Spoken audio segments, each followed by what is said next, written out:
All right, so that was work energy there. We're going to come back. We'll deal with that a little bit next week, maybe on Wednesday. We'll come back to it. But let's kind of move ahead to the next method for analyzing stuff. So we got three methods. We got F equals ma, we got work energy, and then we got it. The third one is momentum impulse. And we're going to see that each method kind of has its situations that it works best for. All right. All right, now momentum impulse comes directly from F equals ma. Okay, you just take F equals ma, and I'm on page 450. You replace A with dv dt, and then like what we were doing earlier in the term, we can say F dt is mdv. All right. Now, as long as the mass doesn't change there, the integral of mdv is just going to be mv. It'll be mv2 minus mv1. Now, we don't really know what the relationship between the force and the time is going to be, so we'll just leave that as an integral. Okay. So we'll just take that equation and rearrange it. We'll take mv1, which we call momentum, add what we call the impulse, which is the force exerted over a time, and that should equal mv2. Okay. So that equation, if we just say it in an English sentence, would be initial momentum plus impulse is final momentum. That's how that would be expressed.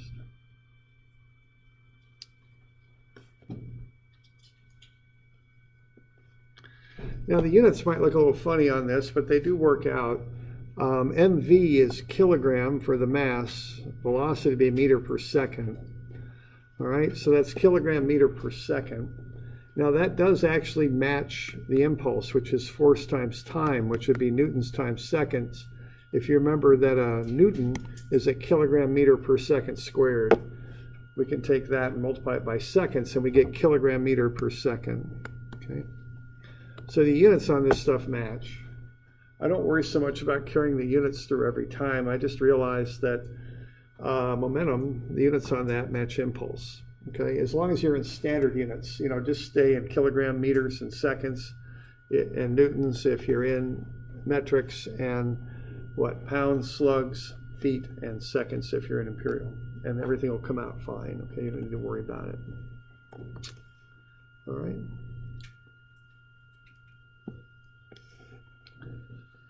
All right, so there's some momentum there, right? You've got that train, and if you know a little bit about driving, you got to be wary of trains and big semi-trucks because they've got a very big M, okay? And if they try and put on the brakes, it takes an awfully large brakes to be able to generate the F, to get those things down to zero. So they can't stop very quickly. A train can't, nor can a big semi-truck. So when we're driving and such, we give these vehicles lots of room because their masses are so big. They just can't engineer brakes that are big enough to stop them on a dime. So we give them lots of room, right? So when you're on the highway I-5 and you got a big old semi going down the road there, if we're in a bird's eye view and we're passing, we go out way out in front. We cut right in front of them. That can be trouble. All right. So that's momentum, that big mass. And I distinctly remember driving a flatbed at a farm where I used to work many, many years ago. And this is right when they came out with those imports from Japan, the Civics. And I'm sure you all don't remember this, but the original Civics were 1,200 cc's. They were a little, I even had something like that. That thing, it idled probably at about 8,000 RPM. I just felt like that. I just remember sitting in that thing thinking it was about to explode when I was just at it idling. It was just, but but I remember getting this flatbed, and of course it was an old farm, so none of the equipment worked right. The flatbed truck had no brakes. It was big, and of course the owner's daughter's new Civic was right there parked next to the fence, and I was coming right up to it, and I didn't know about the brakes, or I'd forgotten, and I stepped on the brakes and they went to the floor, and I just felt like the Titanic as I was just slowly closing in on this. And these cars, they were about as big as one of these tables, these little Civics, and I was about to crush that thing like an accordion, and it was just slowly just moving towards it, and I just wasn't stopping, because all the momentum. Did you get the fire? No, I didn't. No, it occurred to me what to do. I had it in gear, so I just hit the ignition, and the thing was in gear, and it just stopped pretty quick. No, I don't think that would work. That would not have worked. So that's momentum, okay? Large mass, velocity. Even if the velocity isn't very big, which it wasn't in that case, you still get a lot of momentum, okay? So why don't we look at a couple examples here just for fun. So we'll skip ahead a little bit. I'll get some other info on there, but we'll come back to that. So we'll come back to that 450. So on 460, let's look at a block going up a ramp. Now this one looks a lot like, we've been doing a lot of blocks on ramps, obviously. That you could do that with work energy. You could do it with F equals ma. We'll do this one with momentum. Okay, we got the weight of the block, and we've got sliding up a 30-degree incline at 8 meters per second. Here's the key. I'm not going to use work energy on that because I want the time it takes to stop. So when I read through that and I see we're looking for time, I'm not going to get into work energy because work energy solves for distance, okay? So I just want to reiterate some of this stuff so you get it straight in your mind, because different methods work well for different problems. Work energy and time don't really work too well because there's no real time variable in work energy. So this would be an F equals ma or a momentum problem, okay? All right, now on this one, what I want to do is I got the mass here. I'm going to take that weight and I'm going to break it up into components, perpendicular and parallel to the ramp. So which component goes which way? Why don't you fill those in? Let's be sure that we're comfortable doing this ramp stuff. It just seems to come up in these mechanics classes for whatever reason. So I did the trig on the 50 Newton weight. Which one goes which way?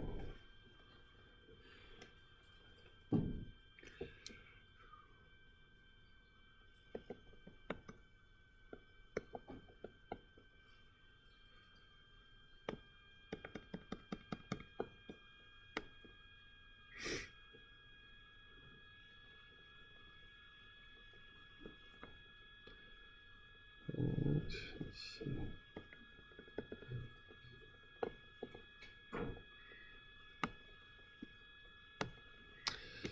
Right. So I think we're on that ramp is kind of flat. It's flatter than 45, so I think the bigger component will go normal to the ramp, right? And the smaller one will go down the ramp. So if this is 30, that makes this 60. That'll make this 30. And then opposite angles will get me 30 there. So that angle right there is 30. All right, and so it'd be cosine of 30 will get me the component of the weight normal to the ramp. Sine 30 will get me the component of the weight down the ramp.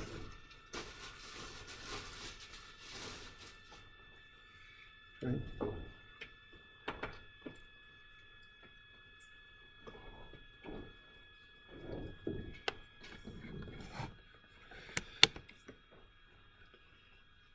All right, so I get those components worked out, and then what I'm going to have, see that component of weight, that 25 newtons going down the ramp, that's going to get me the impulse. That's the force that's resisting the motion up the ramp.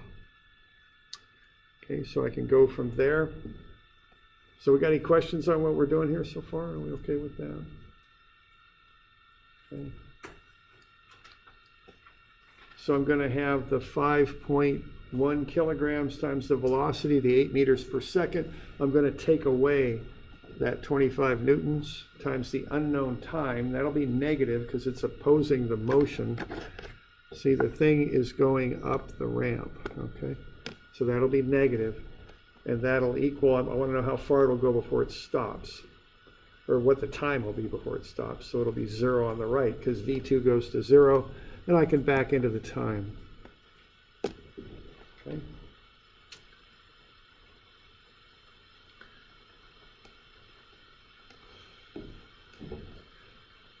All right, so are we all right with that? So I broke it up into components. 25 Newton opposes the motion, so that gets you a negative sign there, okay? Now, just to kind of go on a little bit of a tangent here back into work energy, if I'm doing work energy with the method that I'm showing you in this class, would you include that 25 newtons? Would that be work? Does that need to go on there?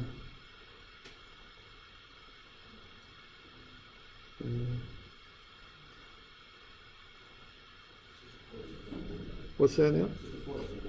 It's a force. Here's the deal with this. See, what 25 newtons is 50 newtons times sine of 30, right? Now, if I'm doing work energy, I'm going to figure out how high that thing goes, right? Plus the weight. So what I'm going to do is I'm going to take the weight times the height. Now the height will be this distance times sine of 30, right? So I don't put this into work, okay? Because I don't call it work. I don't know how you did it in physics, but here I don't call that work. That's potential energy, all right? So this force going down a ramp actually ends up going into potential energy in the method that we're using. So I do not count that as work. All right? And see, the key is that sine 30, because that'll get me that. If I take the distance it travels, which is what I'd be working with if I'm doing work energy, 50, the weight, times sine 30d will get me the height. See? So that'd be the weight times the height. So I use it in momentum impulse, because it's an impulse, but I don't use it in work energy the way we're approaching work energy. I don't know, in physics, do you count that or no, or do you remember? You don't, okay, you just throw it in potential energy and call it good? Okay, all right. That's how we do it here too, okay. I just want to point that out. Okay. All right.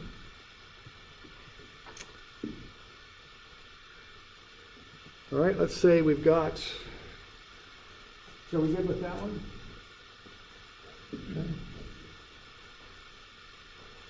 So we got a plane, and we're going to have a force there. The force will be a function of time, 2t cubed.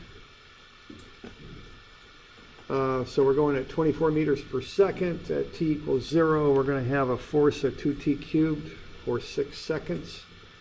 Let's figure out what the velocity will be after that 6 seconds.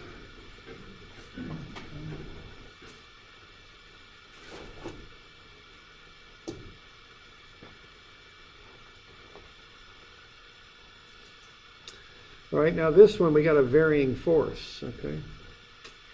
So we start off with our mv1, the mass times the velocity.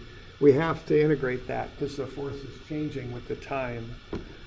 So the integration, again, is breaking this up into a bunch of little pieces and adding them all up together. So we're going to go from 0 to 6 seconds with a force of 2t cubed. And then that's going to equal the mass times the final velocity. We're assuming that the fuel burn is pretty minimal, so it doesn't change the mass significantly. And we just kind of work through that. So there's the setup, okay? mv1 plus fdt is mv2.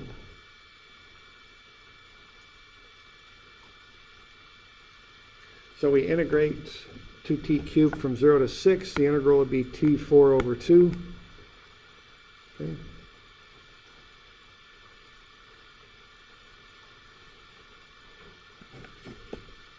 Okay, the antiderivative of t4 over 2 is 2t cubed. It's 4t cubed over 2, which is 2t cubed. And then it's just a matter of working through and solving for the time. The limits are 0 and 6. Plug in the limits.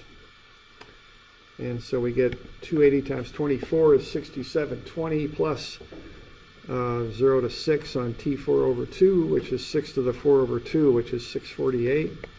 It's going to equal 280 V. We can solve for V. It's 26.3 meters per second. So that's just a couple examples there with momentum and impulse. And one thing that we'll notice here is you could have very easily have done these with F equals ma. When you're doing momentum and including the impulse, it's pretty similar to F equals ma. There's no real advantage to using either method that I know. Okay.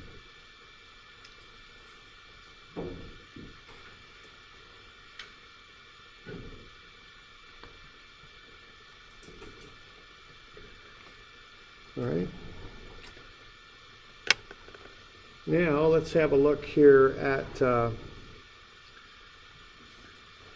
some other things. Let's go back to 450 here a little bit. Or if we're okay with that. So this force around momentum, I don't really see a real advantage to it over F equals ma.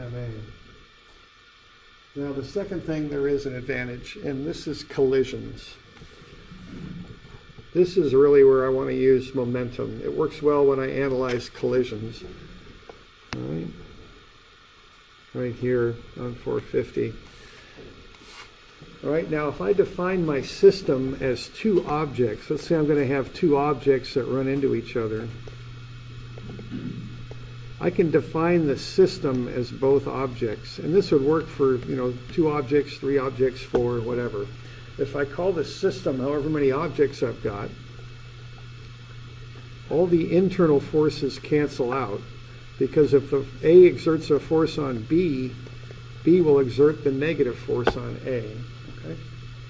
So what happens if you have interactions or collisions between multiple objects is the impulse goes to 0. So you're able to set MV1 equal to MV2. Okay? And so that's a pretty handy thing to be able to do on momentum. If you've got collisions, which are pretty complex interactions, you can simplify it just by looking at the momentum before and the momentum after. And probably ought to do one thing to this equation just to modify it just a little bit to clarify something here too that you got to watch for. Those are really vectors. So momentum is a vector. That's something to remember here.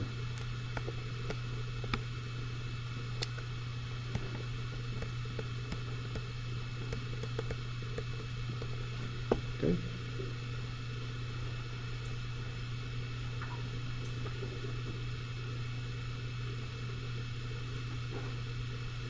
All right, now let's look at an example of this. Let's jump ahead to 490. Let's say we got a couple balls that are running into each other.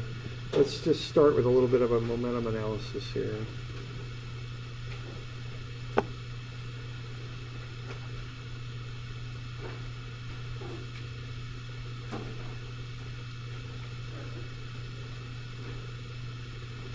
So let's figure out what the velocity of these balls are after they hit each other.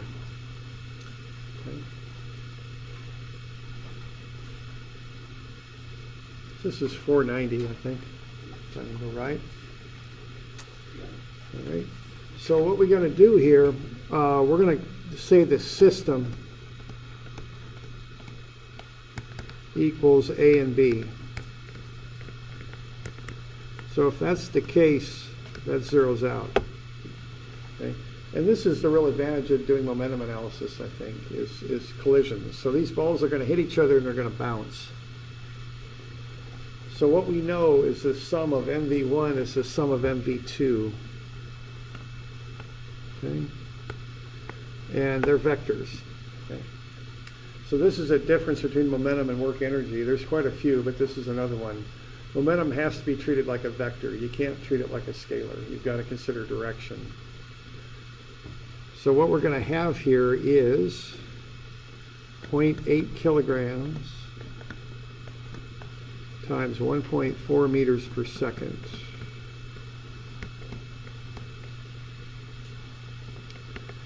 And then we're going to have the other one, 1.2 kilograms times 1.8 meters per second. And that's going to be 0.8 for the final velocity and 1.2 for the final velocity of B. Now, that's a start on that setup, but I forgot something in there. What did I forget in that statement? Yeah, there we go. See, this is going to the left. So this has to be a minus. You've got to pick those things up. They're vectors, okay? So signs matter when you're doing momentum. They're not an issue so much when, well, some are, I guess, when you're doing work energy, but they're very much so when you're doing momentum, okay?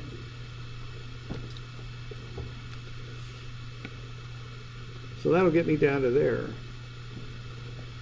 So I go ahead and I just added the numbers. I got negative 1.04 is point VA2 plus 1.2 VB2, and then I solved it for VA2. It's negative 1.5 VB2 plus minus 1.3. But you notice here that that simple momentum analysis didn't do enough to solve the problem here. I got to do more than just this. Okay. So what I can do more on this is look at something called right here. This is called the coefficient of restitution. Let's back up.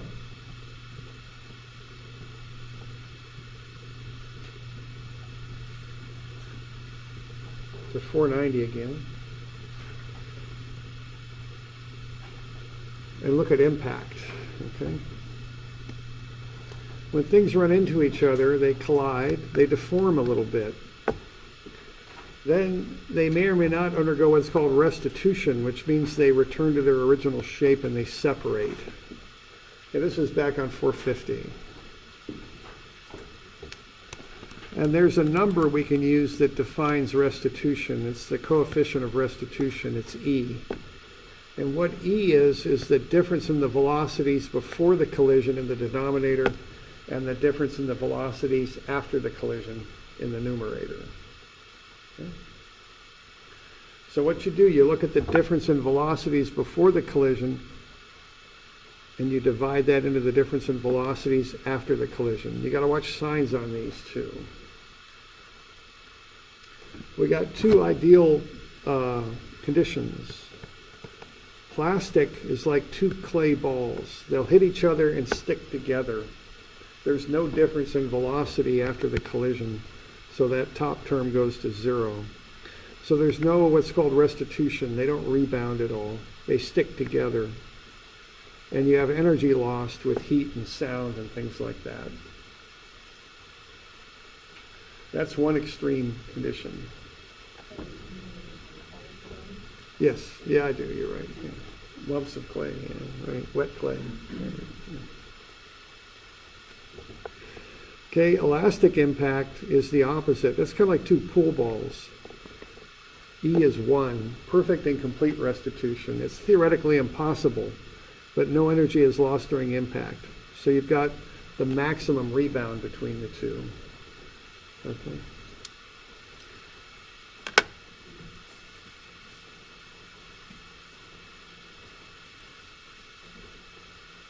So let's just look at a couple examples of this.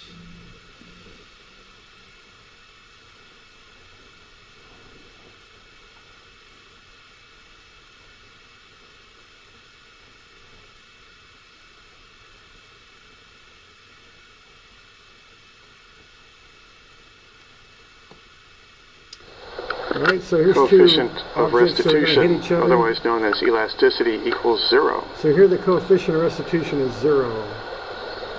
So they stick together and they move together, all right? Coefficient of restitution, otherwise known as elasticity, equals 0. Okay, so that's 0 there. Now here's if it equals 1. Coefficient of restitution, otherwise you'll known as see how these things elasticity, interact. equals 1. When the E is 1. So they Coefficient rebound quite a of bit. restitution, So there's quite a difference in otherwise known as velocity after the elasticity, collision. equals 1.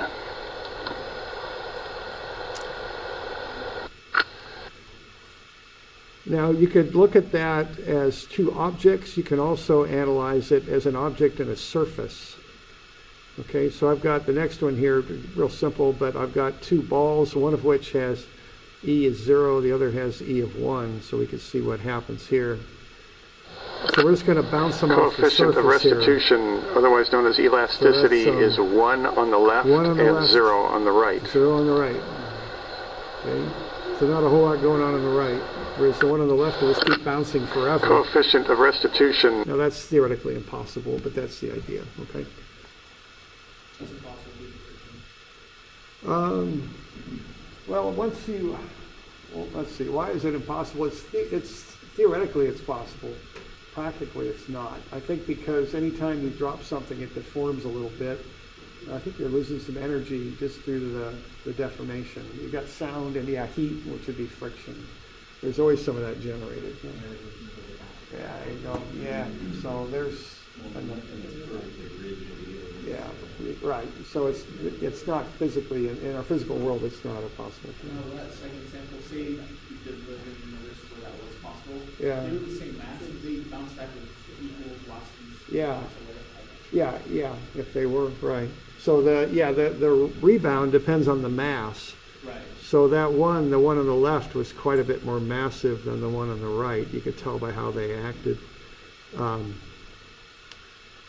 So this one here. With that example, would you assume that Coefficient of restitution, otherwise known as elasticity, equals it's 1. directly related. The velocities, the ratio is directly proportional to the masses. Right? Coefficient It's of a direct linear restitution, proportion. otherwise known as elasticity, equals. So this is another variable you can throw into these situations to help your analysis. Okay.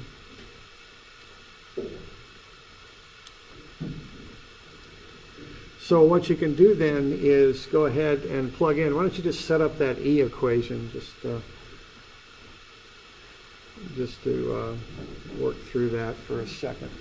You've got a blank in there. Yeah, I worked out all the algebra for you, but I would like to work out that one equation just to give it a run there.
So we got that. What are we going to put into the bottom there? We got 1.4, and then what's the rest of the denominator?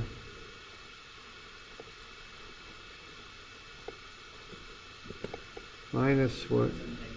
Yeah, you really got to watch your signs on this stuff, because, I didn't put vector arrows on there, but they're vectors. See, the negative there is from the formula. That goes into the values regardless of what they are. But then this is going to the left at 1.8, so it's negative, okay? So you have to pay attention to that when you're doing momentum. You really have to watch the sign. And then I go ahead and work through the rest of this, all right? And so we got 0.5 is VB2 minus VA2 over 1.4 minus a negative 1.8, so that's 3.2.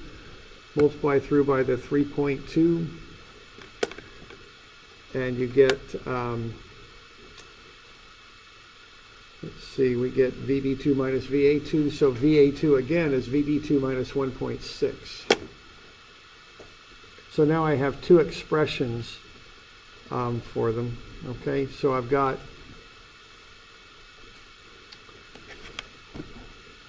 what do I have here? I've got VB2, VA2 is VB2 minus 1.6, and from the top there, when I just did the momentum analysis, it's negative 1.5 VB2 minus 1.3. Okay, so I can equate those two things together and solve for VB2. So I put all the VB2 stuff on one side of the equation, so I get negative 2.5 VB2, that's negative 1.5 minus 1. and on the other side I get negative 0.3. So when I divide through by negative 2.5, I get 0.12 for VB2. And when I plug that into the top equation, what I get is VA2 is negative 1.48. So what's going to happen after these things hit is we're going to have a little bit of motion out of VB2. That's going to go to the right at 0.12. And we're going to have a lot of motion going back this way, and that's 1.48. Okay.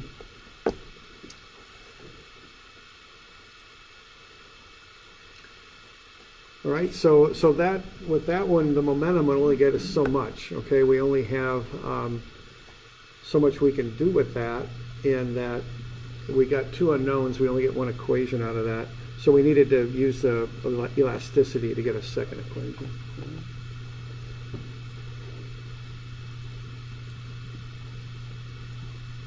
So we're good with that.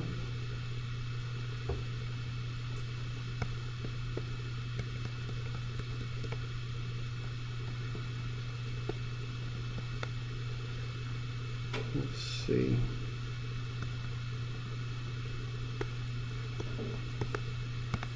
Let's drop a ball from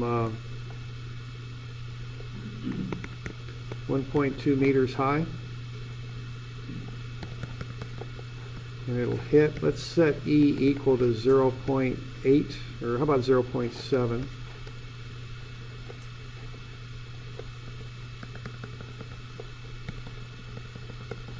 Let's figure out how high the ball will rebound to. What's H2?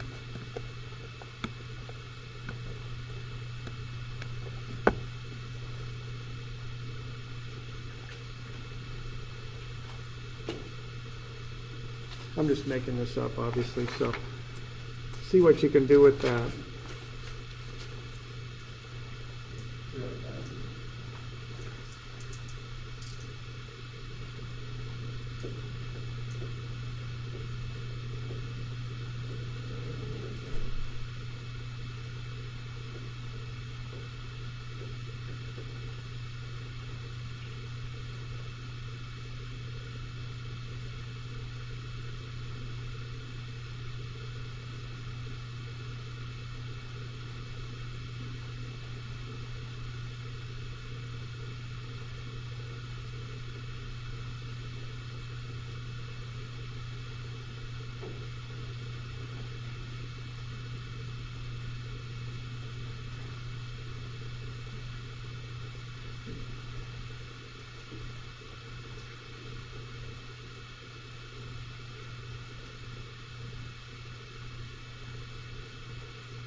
of it is going, the electricity is going into going out for the morning, and then you have 70% left.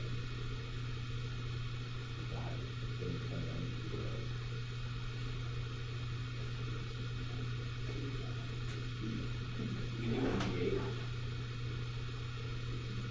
Yeah, you just MGH plus 70%. You're not asking. They would cancel out.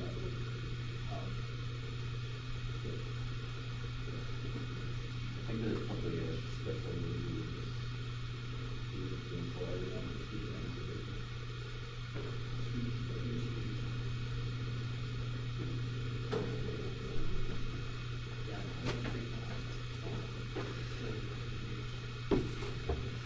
All right, I think what we need to do here is figure out what's the velocity.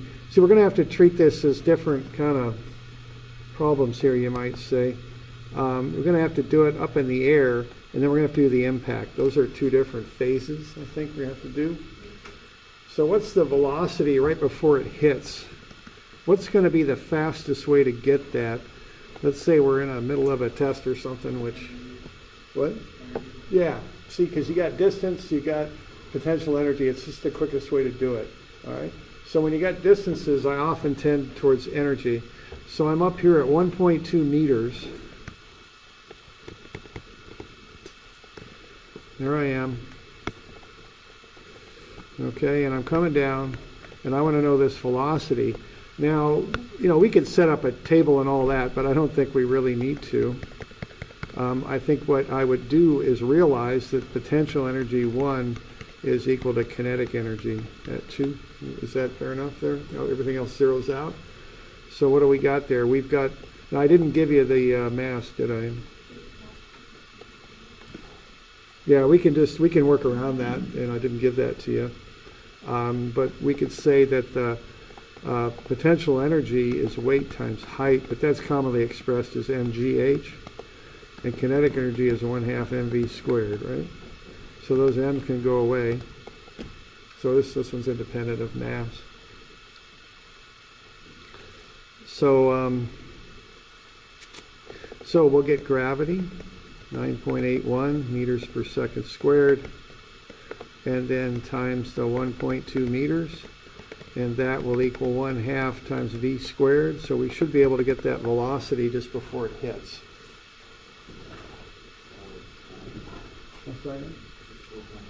4.85? Okay, thanks. So 4.85 meters per second. So that's the velocity right here. Doing all right with that? Okay, now the thing's obviously going to turn around, right? Now that's going to be momentum a little bit, but it's more particularly, I think, actually it's going to be E. I don't know if momentum's really going to help us much on this. So I think we're going to have to go E with this. Now this one, I just want to mention this because, you know, we did E just in this last one for 2 objects. We've got 2 objects now, but the key on this is we're calling the surface, the floor, an object. So what we'll do with that is we're going to treat that as an object with 0 velocity. Okay. So what we're going to have there is this thing was at 4.85? Okay. And we're going to do a little bit of this analysis of E, and that'll be what? VB2 minus VA2. We switch the order of the variables on the top, and then we got VA1 minus VB1, right? Now what's up here is, I'll call this A and I'll call that B. This, the floor doesn't move, so those zero out. Okay, that's what's going on. Okay, so what we're going to get there is we're going to have 0.7 is equal to VA2, which I don't know, but I need to keep that negative in there, and this will be 4.85. Now just to clarify here, I'm calling that down. I guess I should clarify that, okay? You all with me there? Now, if I don't have to, I'd call the 4.85 negative 4.85. Maybe I should have done that. I don't know. But, okay. So what's going to happen is that velocity will turn around, but it's going to kind of pay a price for doing it, and that's the E thing, okay? So 4.85 times 0.7, and that'll get me 3.4? Okay. So now I'm going up at 3.4 meters per second, okay? So I lost some of that velocity on the turnaround. And the other little thing I want to point out about this is what I just mentioned, is this little deal here. If you can do elasticity with solid walls and floors, you just assume that their velocities, which is a pretty good assumption, is zero. They don't move. Okay. So that puts all the work on whatever's running into the wall. Okay. All right, and so now we just have to do the energy thing backwards. Okay. So we're good with that. So now we got 3.4. So now we've got our surface, and we've got that ball, and it's going up at 3.4 meters per second. So we just figure out what H is going to be now.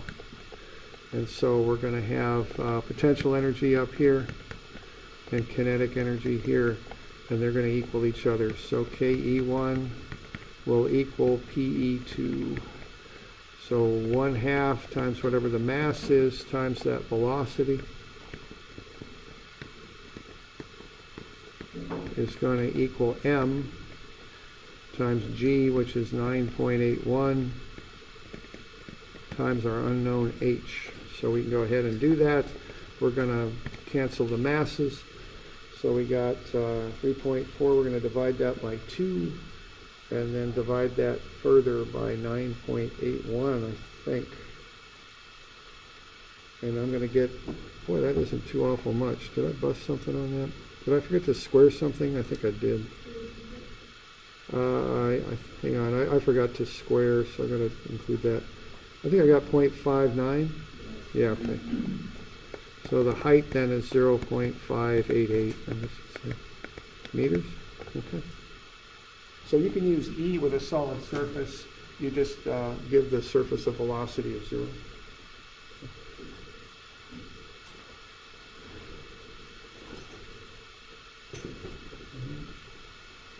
So, you doing all right with that? Okay.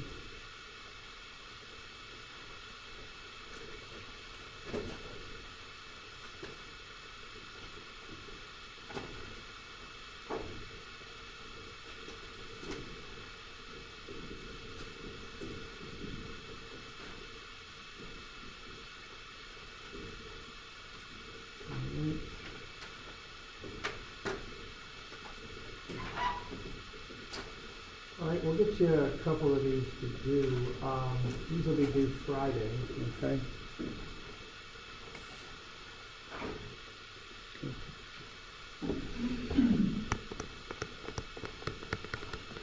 And that should be May the 3rd. And so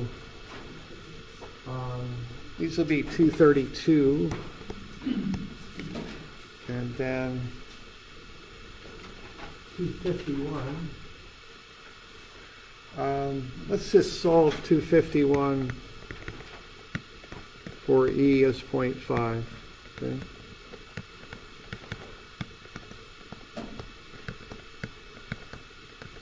I gave you 3 of them. It's on page 15A.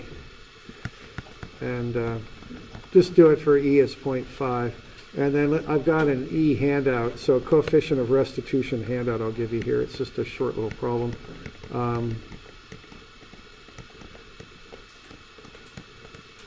And we'll go over these on Wednesday. They'll be due Friday.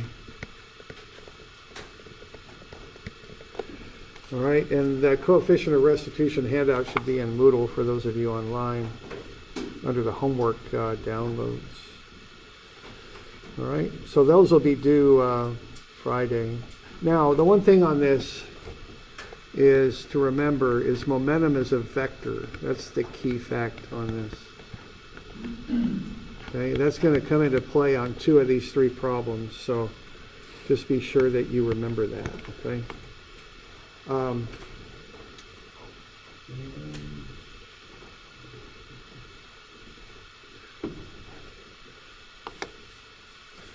All right, so I'll get you this handout here.